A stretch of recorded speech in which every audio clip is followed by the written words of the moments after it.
fast-moving developments as tensions mount over Russia's military buildup along Ukraine's border. Tonight, President Biden now putting 8,500 U.S. troops on, quote, heightened alert, ready for rapid deployment to potentially support NATO forces in Europe.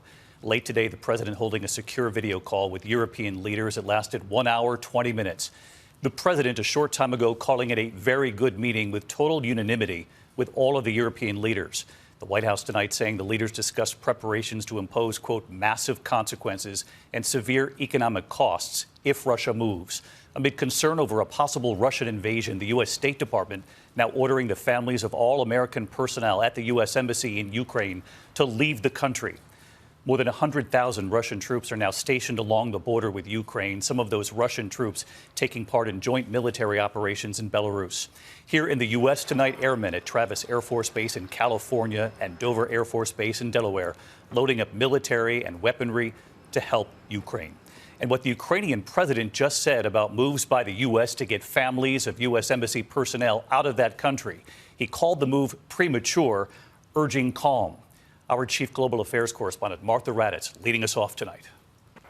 With more Russian troops massing on Ukraine's border, Navy vessels in the Baltic seas, and Russian fighter jets heading to Belarus, Ukraine's neighbor to the north, the Pentagon tonight placing 8,500 U.S. troops on heightened alert for possible rapid deployment to back NATO allies in Eastern Europe and the Baltics. The United States has taken steps to heighten the readiness of its forces at home and abroad so that they are prepared to respond to a range of contingencies, including support to the NATO response force if it is activated. The president talking with European leaders on a secure video call late this afternoon. I had a very, very, very good meeting, total unanimity with all the European leaders. That meeting followed one with his national security team at Camp David over the weekend.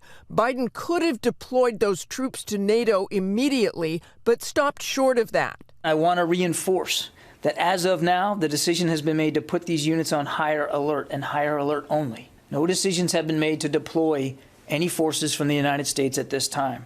The U.S. troops, which would be part of that NATO force, would include ground combat units, reconnaissance, and aviation forces. We joined U.S. fighter pilots on a NATO exercise when Russia was building up forces in the Baltics after it annexed Crimea from Ukraine. We're flying over Estonia now, but just over to the east, to the right, is Russia. We heard Russian pilots warn the Americans in 2016 not to cross the border, NATO saying its show of force was a critical deterrent.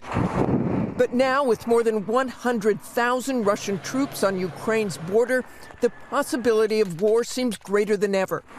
And while the U.S. has ruled out sending troops into Ukraine itself, the U.S. is shipping hundreds of thousands of pounds of ammunition and lethal aid to Ukraine and evacuating some diplomatic personnel and families, saying an invasion could occur at any time. But Ukraine's president tonight said the embassy departures were unnecessary and premature and is urging people to remain calm.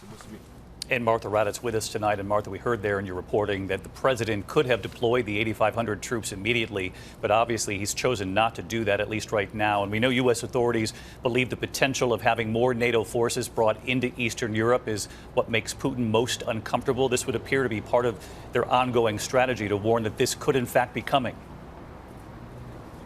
It is, David. They want to pressure Putin but not provoke him or give him a reason to invade, because despite putting these troops on heightened alert, the White House said today that President Biden and the European leaders are still hoping for a diplomatic resolution. David? All right, Martha Raddatz leading us off tonight. Martha, thank you.